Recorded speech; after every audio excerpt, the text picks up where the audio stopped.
Hi, Shelly. Hi, Stacey. We are officially recording as we do our first She Stories interview. And Yay. the whole purpose behind this series is to give women a voice, to share your stories. And as an Akashic Record specialist, I hear so many stories from women about trauma and pain and just things that have gone wrong in their life, even earlier on in childhood. And that's how they've found their way to a spiritual path and are now spiritual entrepreneurs. So I wanted to kind of create something again to give women a voice so we can start to come together and maybe lose a little bit of that comparisonitis that gets going between women and cattiness and all of that. And we all have these powerful stories. We've all been there. We can be a source of support and like lifting each other up versus, tearing each other down or being the way some women are.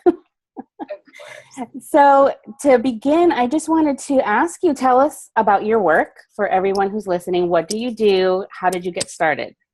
So I am ever expanding. I started off just reading tarot cards, and now I have fully dived into creating these magical meditation malas with natural stone beads, and they're incredible. I never could have imagined that I would be creating something so amazing. And as that's evolving, my process is evolving. I'm also beginning to coach and support women in their own spiritual growth and development. So often I hear, I wish there was community. I wish there was support. I wish there was somebody I could talk to about what I'm going through. And it's not just, we hear that a lot on the mental level. Mental health is a big thing right now that people are discussing, but spiritual health is also something that we don't have, if we don't belong to a church, we don't have that support group. And, right. and that's something that's important to me. So my friend and I are building a local community, and I'm hoping to expand that online as well. So local as in your local area? Yes. Oh, yes. That is cool. So is it like a meetup group? That we have not actually done it yet, but that is exactly what we're looking for. We want to bring a group of local women together and just, discuss the things that are important to us, what we're going through right now, and just support each other. Well, that's lovely. And that's been coming up a lot lately for a lot of women that I'm speaking to, like this sense of, I don't want to just be online anymore, which at first I feel like it drew a lot of women because it's so convenient, and you hear being dressed up from the waist up and then from the waist down, you're like in your underwear or something. But I feel like a lot of women are craving that deeper connection now. So I know I'm one of those. I'm going to start my own meetup. Yay. Pretty soon. So what I love about that is the sisterhood aspect of it. So when you're going to be gathering with women, do you have a core purpose that you'll be focusing on? Not right at the moment. It's really just in its infancy at this point. We're just really talking about how we want to. And, every time it comes up, people are like, yes, sign me up. I want that. So we're just trying to build it, find a place and figure out, what do we want to do? Do we want to have lessons? Do we want to have, just have it a social sort of come have tea or coffee and chat, or just whatever that ends up being. But it's really about the connection and the sisterhood, and knowing that you have somebody, like if you're going through something, that you can call that person and just be like, oh man, I was blasted with negativity today. I don't know how to deal with it. And have that somebody who understands that and doesn't look at you like, what are you talking about, negativity? Like, that's not a thing, Right. Because so many people don't have that concept. And I find, we're kind of salt and peppered through the community. So to have that group around you is so very important to be able to reach out. I agree. I mean, I think you said it perfectly, which is we don't have necessarily a church, a traditional church to go to. There is no space. So many of us are like, solo practitioners. And I know growing up in like the priestess tradition and doing a little bit of the witchcrafting and all of that, I was always practicing on my own. So I didn't have a lot of that. And when I had a couple of groups disguised as covens, they were always things that ended up kind of self-destructing and not being supportive for women. So I feel like what you're doing is really, going deeper than just let's come together and do ritual and have fun. Like really get to the heart of being supportive in a true sisterhood, which I love. Yeah, for sure.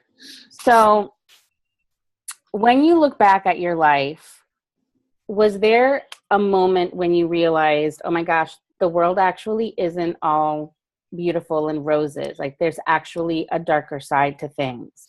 Do you remember when that was for you? Yeah. My grandfather passed away, and he's kicking me for saying that. He preferred being called granddad, Scottish tradition, I suppose. But when he passed, we had gone out to visit them, and he actually died the night that we arrived. So we never did get to see him. And it was complete and total inner turmoil of that side of my family, and they just imploded. And I was 8 or 9 years old, and my mom was very connected to my dad's father, who is the one that passed away. And so she was very emotionally traumatized by the whole experience. So 8 or 9 years old, and I am supporting my mom to help her to survive this. I'm watching my parents, who have been divorced since I was 2, fight and destroy each other. And just realizing like all these things, like it was definitely a defining moment for me to have everything just culminate in that one space. And I wasn't able to grieve for him until we finally made it home. It was like nobody paid any attention to me. I wasn't there. Like you were expected to be the adult and take care of everyone. I was keeping everyone together, and yet nobody even noticed the pain I was in. And I've done a lot of work to heal all of that, but I've done it alone. I've done it all alone. And that, I think, is why it's so important to me to have a place where people can come together and support each other, because, you need to be able to tell somebody that, like, I feel like shit right now and I need a little help. I need a little love. I just need a little love. And to just feel like you're being heard and you're being seen. I mean, I learned a lot of things about the people that I am connected to by family that week. And, most of them weren't good. Most of them weren't things that I'd experienced before. And I didn't know how to deal with any of that. It wasn't just his death that I had to process. And that was to me, that was a defining moment to me, to realize that the world wasn't wonderful. My dad wasn't the hero that I expected him to be, that, that people failed when things got hard. And to somehow try and understand over all these years that that's okay, because we're just human. Yeah. It's a long journey, but it's so important. And having that support system is vital to that. Absolutely. How would you say, so you have this kind of awakening that, like you said, your dad actually isn't the hero you thought he was, and you start to see them as the humans that they are, with their flaws and all of that. How did that change how you relate to them and the relationship? Like, was there before granddaddy passed away, this is what it looked like, and then after he passed, now this is what it is? I think I think I grew up in those moments. I think I realized that I was the only one that was 100% there for me. And I had to grow up. I had to become an adult. And then my little brother was born shortly thereafter, just a few years later. So again, I went through this process of becoming even more an adult, and I was still a child. So that, I feel like I just lost your question there, but That's that's, okay. you know, that's really the process I went through, was realizing that the adults they weren't capable of doing or being who I needed them to be. And I had to step up and be that for myself, or it wasn't going to happen. Right. Like I Oh, needed, wow. Yeah. there was, and I don't blame them for that. That's not, they were trying to deal with all the things too, right? It's just, I think as a child, you look to the adults to know everything and to be everything and to teach everything and to do everything right. And as you become an adult, you realize how impossible that is. Right. It is so hard, right? It's not a thing that can be done. You know, we are not perfect. And though our children see us as that, we're going to fail miserably in that aspect, just because it's not possible to be that kind of perfection that children see. But children are also newly come from perfection. Right. So they see this perfection in us, just like the angels see this perfection in us that we don't see anymore, because we are jaded and everything. So, you know, sometimes when I look at how my son looks at me, that heals me in that moment, because I can see through his eyes the perfection of my soul, rather than, you know, who I am in this human place. Oh my God, so many amazing nuggets. I love it. Wow. I wish I had my journal so I can write some of these down, because as a mom, like, I suffered through intense postpartum depression.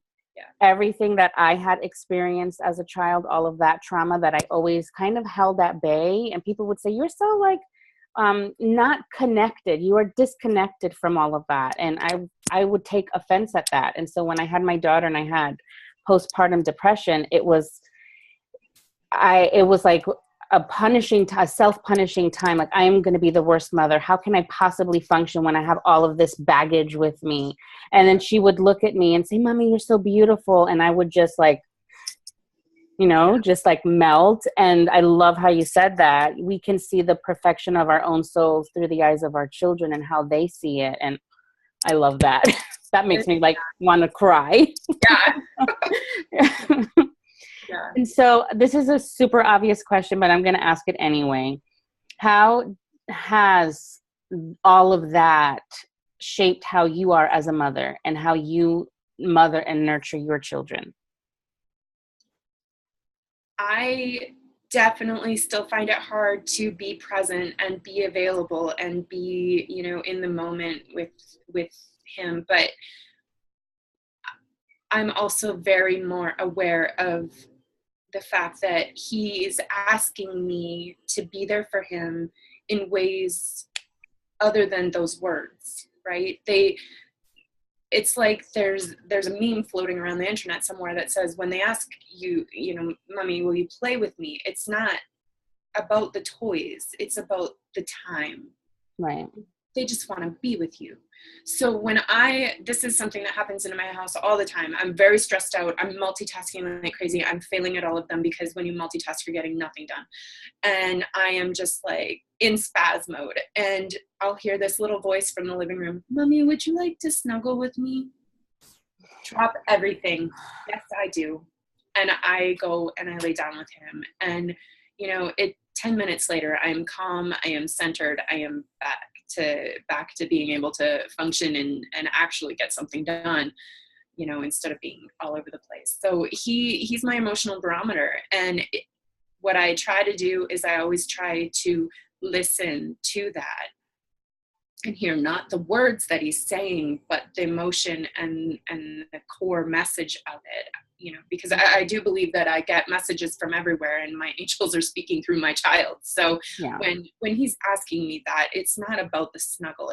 He's trying to help me. He's trying to calm me down. That's beautiful. I mean, that is something I feel like a lot of mamapreneurs maybe miss.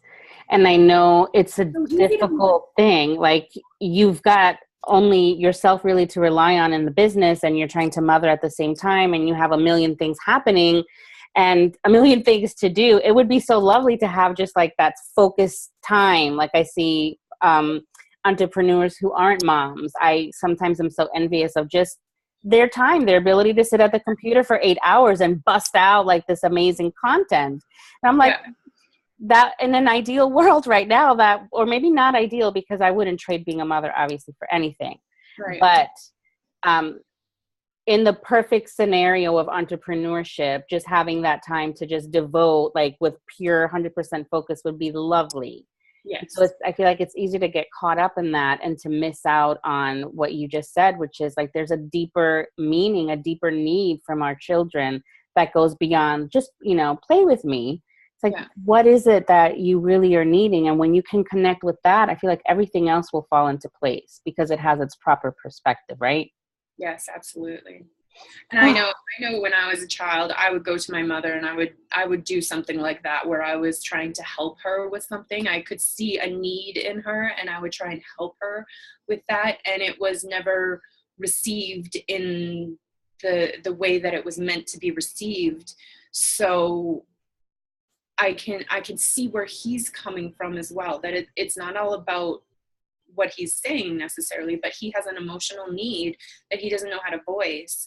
And we have this connection that helps each other to, we're bringing ourselves back. And he definitely helps my energy to simmer down, right? And to refocus. So I try always to read between the lines, because children do not have the words to express the needs that they have in their heart. And I fully remember my entire childhood back to when I was 3. So, I know how that all worked all the way down the line. And it's not easy. Sometimes I lose my cool and I just don't want to listen right now. I'm like, no, I can't snuggle with you right now.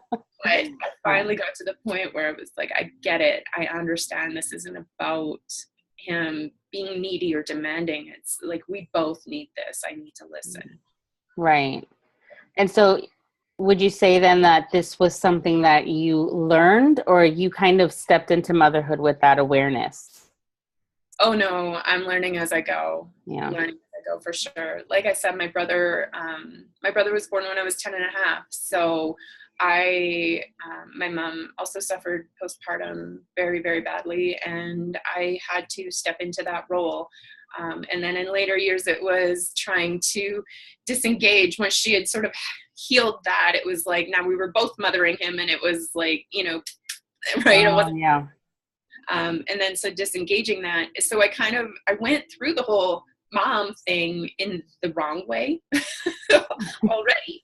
So then when I did have my son, it was I tried to do it differently, and I just tried to do it better. And I also went through the whole postpartum, and like, I can't believe I did this. What was I thinking? I don't want this. And then of course you have all the guilt, because how can I possibly not want this? And literally for the first 2 years, my main goal, I'm in Canada, so our mat leave is a year long. So for that first year, I was with him all the time, 100%, never went out, never did anything. Like, it was just me and him constantly. And for my mental health, that was terrible. So my goal was to just, once he started laughing, make him laugh once a day. Anytime I felt bad, tickle him, make him laugh. Just bring that vibe up. And now I realize that that's what it is. You're bringing your energy back up. You're bringing your vibration back up. And I was doing it without realizing, but that's exactly what I was doing. It seems like you are very instinctual, which I love also. Yeah. Yes, So do you that's what I feel would. like, I know for a lot of women, their gifts kind of emerge when they've gone through some kind of trauma.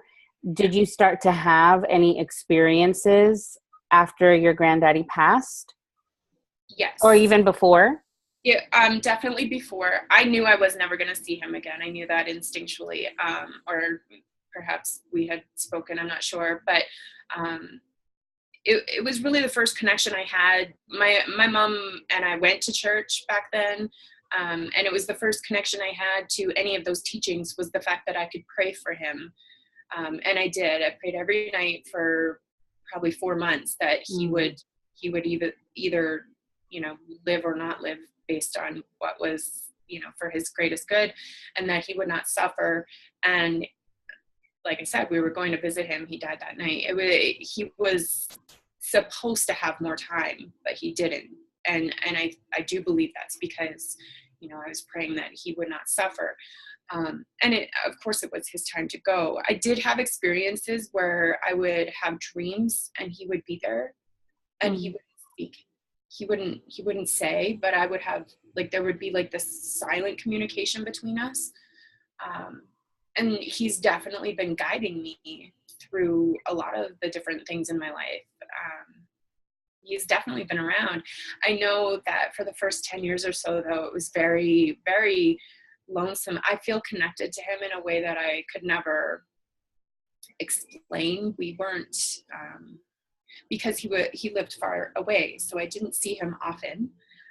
But we had a very deep connection, and he never really spoke a lot, but it was like we just knew each other so well. And I feel like obviously this is a soul connection where we've been connected our entire existence. So that connection has brought me to where I am today, because I was constantly trying to investigate, like, why do I feel so connected to him? So why does this bother me so much? And asking those questions and coming to this place. And then, as I investigated and learned, it began to expand into more than just him. It was, I was experiencing connections to other people who had passed, and things like that. I don't necessarily connect with spirit the way that other mediums or things on TV happen, but I definitely do communicate with them, and I do feel them. So it's, I don't know, everything is just so new because I'm learning how to operate it, but Yeah. it's been there. So Beautiful. yeah. So how did your granddaddy feel about music? I know this is a totally random question. I'm not sure. The memories I have of him, most often he was just sitting on the couch watching wrestling. Mm-hmm. And I'm not sure that he was really a music kind of guy. Yeah. I just wondered because I feel like I can see him right now, and he showed me a fiddle and adjusted a belt buckle, and then also showed me a cigarette. Absolutely, a Okay. cigarette. Yes. That is actually so funny. One of the fondest memories I have of him is he would roll his own cigarettes. And Mm-hmm. for years, this drove me nuts. I was like, why do I love this memory so much of him? Because I used to help him by, I would make sure that they didn't have wrinkles in them. Right. So, I was like, why do I love this memory so much? That's what killed him, because he had lung cancer. And yeah, it's just one of those things, but that's what we did together. He would always let me help him do that. So Yeah. yeah. Well, that would explain why the cigarette has like the slash through it. It's in a circle with the slash. Like, don't you start smoking now. Yeah. Yes, that makes sense. He was Scottish, so definitely, with the bagpipes and the fiddles and things, that Yeah. makes sense as well. So Beautiful. Well, he is, a super strong presence around you, yep. and around your son as well. So that's amazing. He has a very distinctively masculine, energy and vibe. And I just hear like booming, boisterous laugh. He's just so overjoyed with you and what you're doing. So he just popped in, and it's just so random. You never know where these things are going to go, but he popped in. He wanted to share that, and so that I'm sharing. Yeah. He's always sort of just randomly taken over readings and such that I've, I go to do a card reading or something with somebody, and, before I was doing it myself, and he shows up every time. So Me neither. I mean, with that kind of an energy, for sure. And definitely there's past lives with him as well in different forms. But I feel like there's one past life coming through where I can see that you were actually his daughter, and it was the two of you living together. So anyway, not that this is a reading, but it's like all the stuff's coming through now. Okay. So when you were going through all of that and you kind of were forced to grow up all of a sudden and take this kind of leadership role and responsibility for yourself, how do you feel? Like, if you look back, was there a moment that you felt like, I just want to give up? I'm done with all of this? Yes, several times. Absolutely. I have a hard time with this story because I don't feel like I was ever suicidal, but I definitely was like, I'm done. This is like, it's too hard. I don't want to be an adult. Like, being a kid was hard enough.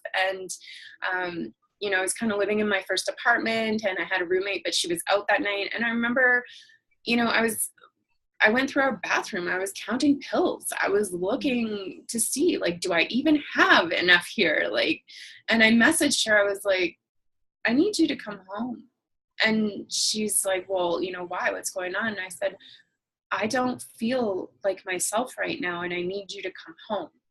And I just need you to be here with me because I'm afraid of what I'm going to do. And she's like, okay. And she came home right away, and we stayed up talking and stuff, and everything was fine. But it wasn't, I wasn't like, I don't feel like I was, looking back at it now, I don't feel like I was like right on the verge, but I remember feeling like I was on the verge that night, and it scared me, and then of course, going through the postpartum and stuff, I told my husband at one point, I'm like, I understand now why women walk out. I understand why they walk out the door and they never come back. Right. I get it. I could never do it, but I get it. And that is terrifying. It's terrifying to all of a sudden to just be in that awareness and understand how a person or a woman could abandon her family, even though she loves them so much. Like, I just can't anymore. Like that's an incredibly defining moment in a person's life. Well, I feel like you're going through that. You're kind of in the muck of it all, and things from the past are suddenly triggered, and there's all of these shadows and, all of this darkness that kind of comes up. And I don't believe for a second it diminishes the intense love that you feel for your child, but it's almost like even that becomes scary. You kind of become even more vulnerable, like, oh my God, how could I possibly love this being so much? And what would happen if I lose them? I'll destroy myself. Yeah. So I feel like that just even adds to the whole, like, and it's completely irrational chaos. to want to leave them and yet love them so much you couldn't bear them being taken from you. Right. All in that same moment, it's completely irrational, but they're happening at the same time. Like, those intense feelings are happening at the same time. Plus, you add in all of the rest of it. Yeah. All of the rest of your story and your history and everything that's happening in that moment. And it's like, it's just too much. Just too much. And you have to be able to, like, give that to somebody. Right. Yeah. I know when I was going through it, I was living here in Georgia completely alone, no family, no friends, no one that I even knew that had a baby to be able to ask, like mother to mother, have you been through this? Are you familiar with what I'm going through? Or even, how do I feed my child properly? Because I even struggled a little bit with that. And when I went to my doctor, what she immediately wanted to do was put me on Prozac. And she wanted to put me on all this other medication to get, the milk flowing, because I was having trouble with that. And I was willing to do it all because I just wanted to feel normal and I wanted to feel competent, and I wanted to be able to take care of my daughter because I was alone with her all day with my husband being at work. And my defining moment with that was when my doctor said, well, I'm going to put you on all of these meds. There were like 5, and I had already had about 17 meds that I had to be on during pregnancy. She said, so here's what I need you to do though, Stacey. If there's a moment during your day where you feel like, I just can't do this anymore, that's when you need to call me, because the side effect of all of this meds is that you may become more suicidal. I was like, are you kidding me? Like, you're kidding me, right? Because I'm a new mom. I'm coming to you for help because I already feel horrible, and you're telling me I could get worse? Yeah. Yeah. Like, no, not happening. So I chose to not take any of the meds and to just go back to, good old faithful spirituality to kind of see me through it. Yeah. Yeah. I kind of had the other situation where, they have very, they're pretty careful here. Every time you go in for your visit, which is like weekly for the first few months, and then, after that, every single time you fill out this questionnaire. But apparently I filled it out like I'm a normal person who is not in trouble because nobody asked me, questioned it. I look back now and I don't know how I didn't hurt one of us. I look back now and I go, I don't know how I survived that. I was extreme postpartum, but I somehow masked it so well that the healthcare professionals did not even notice. Wow. My mom knew. That's amazing. My mom knew, but my mom isn't anywhere near me. She wasn't close. She couldn't help. So again, same situation. I'm alone here. I have a couple of friends, but they all work during the day. And, so I'm off work for a whole year. My husband works crazy long hours, and he was also going through emotional trauma. So he was pulling away. So he would get off his job at 7 o'clock at night, and he'd go hang out with his friend. I was alone all day, many days. And I was alone more than that because we were so apart that we were not connected. I don't know how we didn't get divorced. I don't know how we didn't kill each other. I don't know how we survived that as a family. We're super strong now. But looking back, I go, where was the support? There wasn't any. And I didn't know, at that time, I had gone through a whole nother level, like you said, of this trauma thing where it connects you deeper into this spirituality. But I didn't know that I had done that. So I didn't know that I could connect and heal that way. So I was relying on people, and there were no people. I didn't have people. So it was just a matter of every time I looked in my son's eyes, I knew there was something more. I knew there was something better. I knew there was something that I had to keep going for. So I feel better when he laughs. I'm going to make him laugh. I'm going to make him smile as much as I can. And that is how we survived. That's how we survived. Amazing. Well, I feel like this is a powerful and important message because a lot of women would feel guilty about having these thoughts and feelings and not even feeling like they can reach out and talk to someone about it because, fear of being judged for it. I know that was the case for me. I wanted to project that I had it all under control, that I was like this joyful, blooming mama, that you see sometimes posted all over Instagram or Facebook. It was all a lie. It was all a lie. I didn't even think at that time, I never even stopped to consider that I could actually help someone by just being raw and real about what I was going through. Yeah. And I didn't even know Facebook groups existed at that time either. So give myself a little break. Twitter saved my life.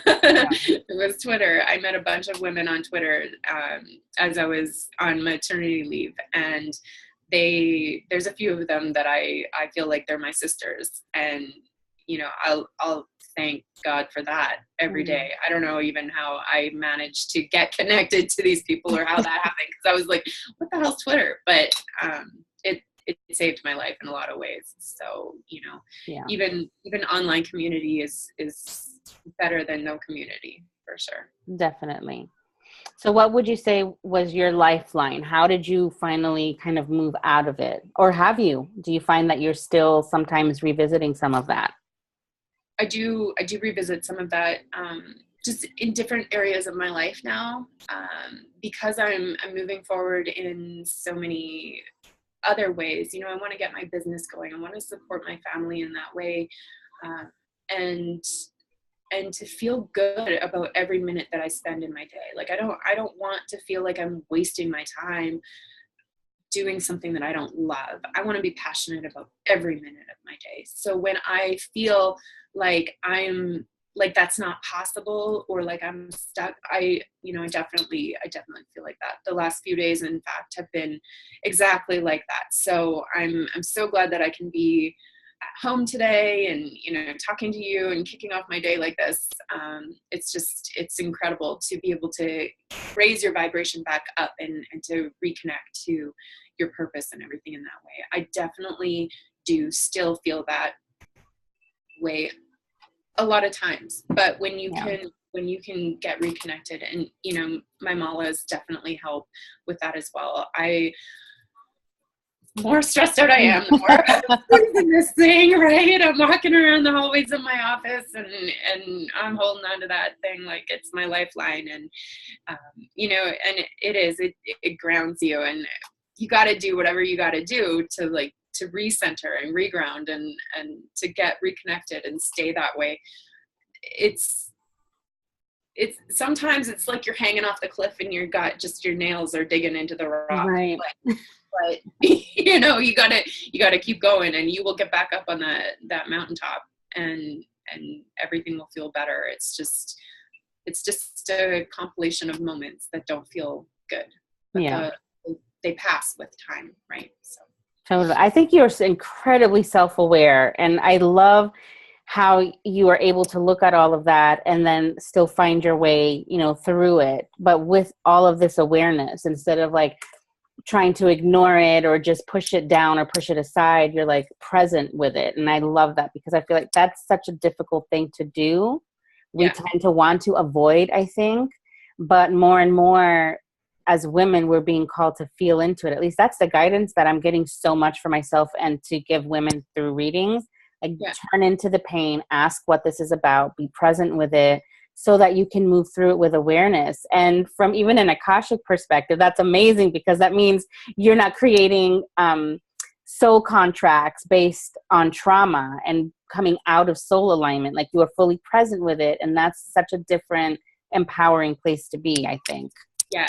Absolutely. When you are not present with it and you're not allowing yourself to engage with the reality of your situation and understand, you know, yes, I'm feeling crappy right now, but it's going to get better. And, you know, what feels better in this moment? What is a choice I can make right now to feel good about something? When you are not aware like that, you're just stuffing it down. It's not going away. You're just making the problem bigger. You're blowing more air into the balloon. It's not ever going to stop getting bigger until Right. you look at it, until you feel it, until you allow it to go through you and out again. You know, Absolutely.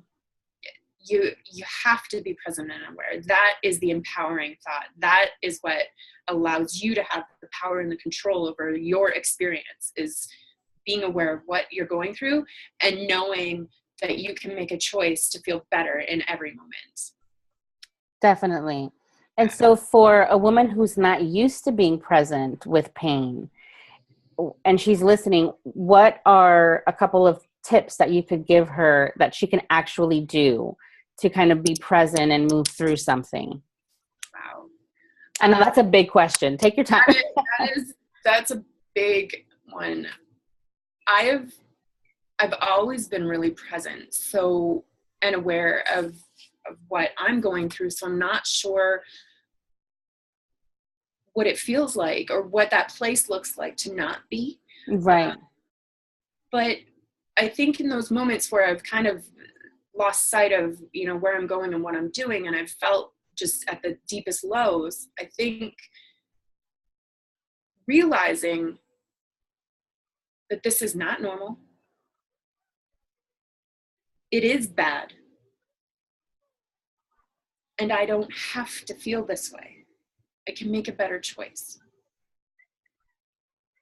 Knowing that it's not normal and that it doesn't have to be that way. Like that is a huge concept. And when you're in that dark place, that is not, you know it's bad. And maybe you figure it's not normal, but it's somehow your lot in life. And you have to figure it out. Yeah. You have to just deal with it because this is just your shitty end of the stick. And that's how it is. But that's not true. That's something in our heads telling us lies, keeping us small. That is not true. It's not normal. You are meant to thrive. You are meant to be here and be happy and passionate and enjoy every minute of your life. And it is possible to do that. And you don't have to go, this is something that I love that I've been hearing a lot lately. You don't have to go from 0 to 10 on the scale of vibration. You go from 0 to half. You go from half to 1. You go to 1 to 1.5. You don't have to go all the way up in one step. What is one thing that you can do in this one moment to feel better? Putting everything down and going outside? Put everything down and go outside and sit and just breathe the fresh air. Go lay down with your child because he wants to snuggle with you. Go tickle your kid because laughing makes you laugh. And, what is the one tiny little thing that you can do right in this very moment that can make you feel just that little bit better? And then when you do feel that little bit better, ask that question again and do something else. What's the next thing?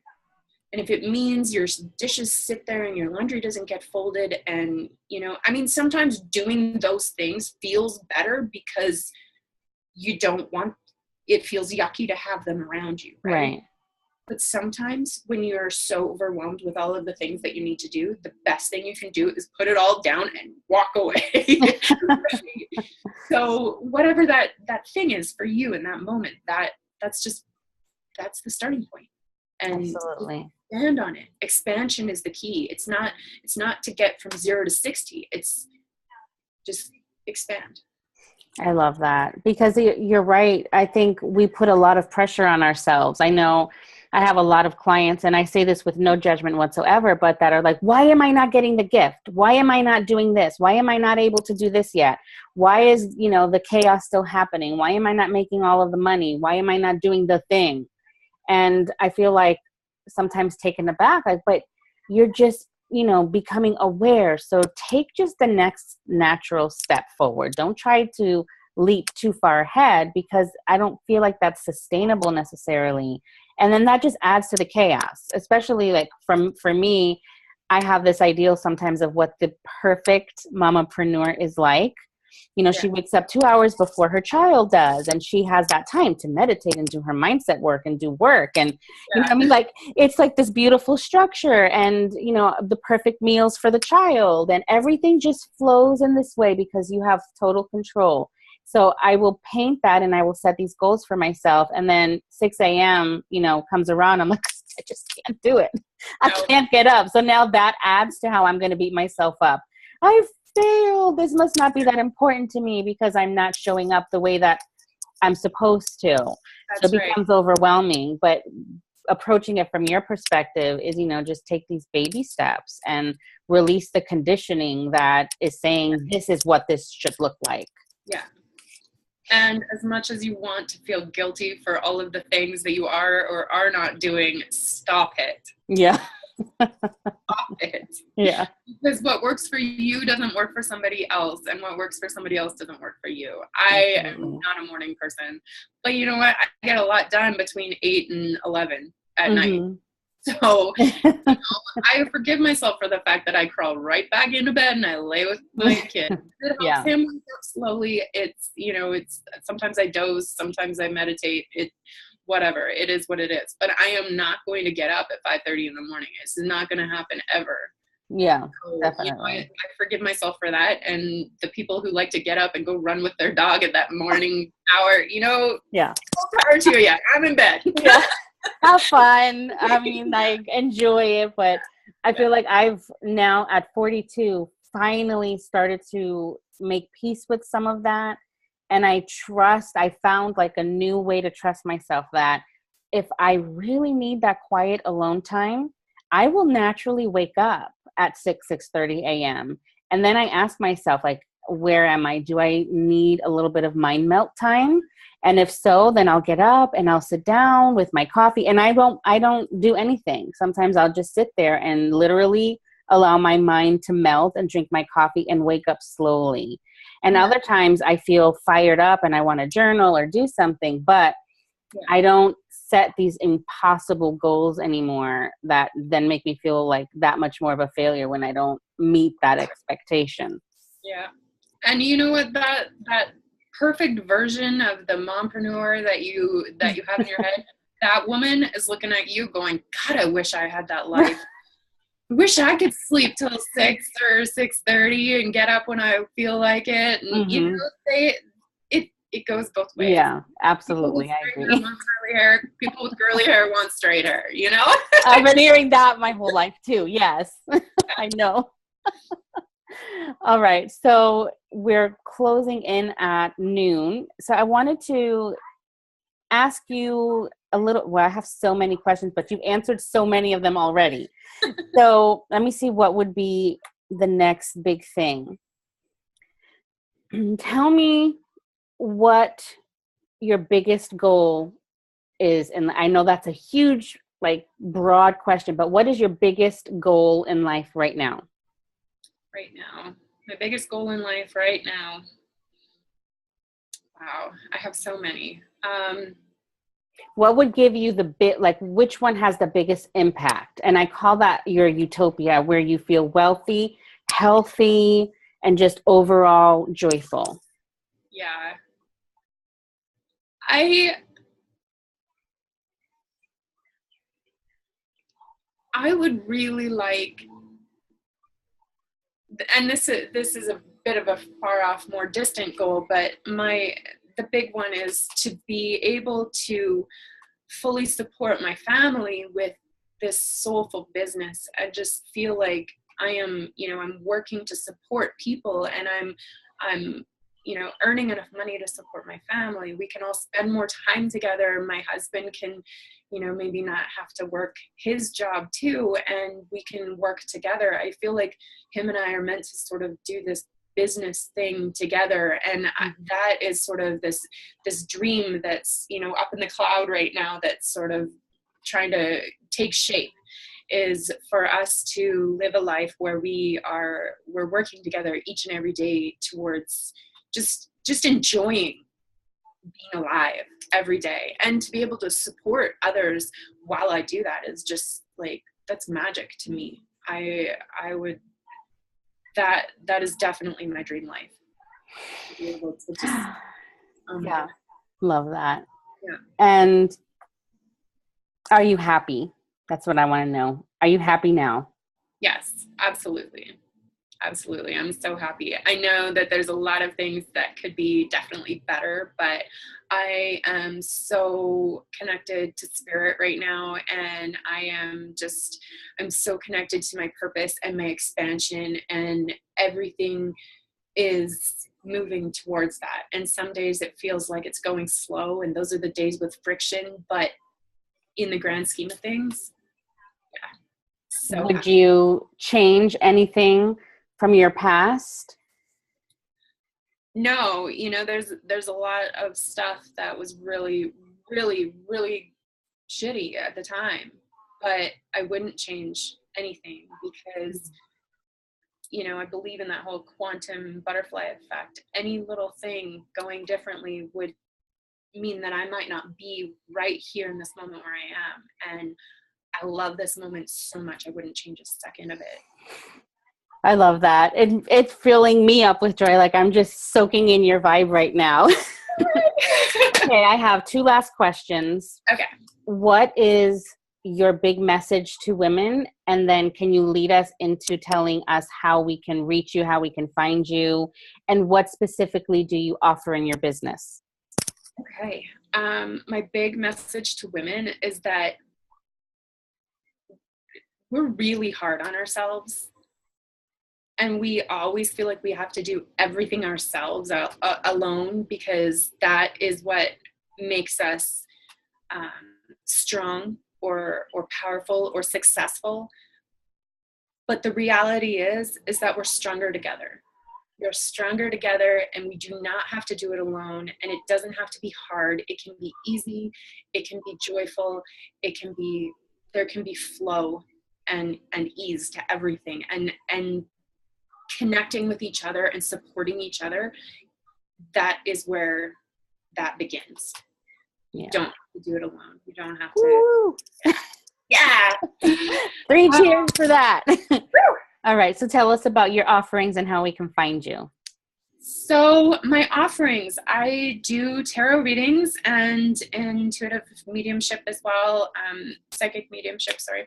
And I create malas, meditation beads. Malas, woohoo! I'm wearing mine. And I am also offering coaching services, coaching mentorship. You know, I am building my packages to meet your needs is what I'm doing. So it's all very customizable. There's a big one where you can get all of my services wrapped up into one bundle, but you know, if that's not what you need, we work together and figure it out. So yeah, you can contact me and we can sort that out. That's the beauty of it. Beautiful. So Shelly Petersen, you do have a business page where people can kind of find you through there, and then your website and all of that? Yes, it is. I believe it's under Shelly Petersen now, but the short code tag to search on Facebook is Spiritual Skeptic 44. And I'm on Twitter a little bit, Instagram as well, Spiritual Skeptic on Instagram. So yeah, you can totally find me there. I have a Facebook group as well. So if you go to my Facebook page, you can connect to the group through there, and we'd love to have you, because we've got all these soulful and inspired women who are just, we're building it right now, but it's going to be a great place, great online community for us to support each other and Beautiful. to together. So. And if you're local to where Shelly is, then look out for her to share more information about her sisterhood coming up, which would be exciting. Hopefully in the next 6 months or so, we'll be able to kick off our first meeting. So. Yeah, so exciting. Well, I just wish you the best of luck with all of your beautiful business goals and dreams and everything. Obviously, I know you, so this isn't our first time meeting. So I know that you're headed into a beautiful, beautiful place, and all of those things that you envision will come to be. And if anyone wants to find Shelly, feel free to PM me as well, or look for her in the group Spiritually Unleashed Sisterhood while it's still open. And I'll be sharing more about that, and I'll also share your links when I post the video. Any last or closing words that you'd like to share? Anything you would like us to know?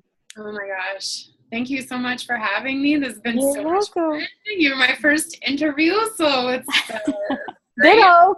I could show up, and you know, I just hope that whoever's watching has, you know, been able to realize that they're not alone. And, you know, even when you're in that really, really dark, terrible place, there's somebody who knows. Yeah. There's somebody who knows what that's like. They're either with you or they've been there, and reach out, because you do not need to keep suffering. Definitely. I agree with that. Well, thank you everyone who's watching, and I hope you connect with Shelly, who is amazing. I am Stacey Marie Fruits, and I hope to see you again soon. Shelly, thank you so much for being my very first interviewee in the She Stories series, and we'll connect, as you'll be also Empress Expert, and I'll post more about that as well, sharing your beautiful gifts throughout the week, and possibly another psychic fair collaboration. Yay! Right, wonderful. So thank you so much, Shelly. I will talk to you later. See you in the group. Bye. All right. Bye-bye.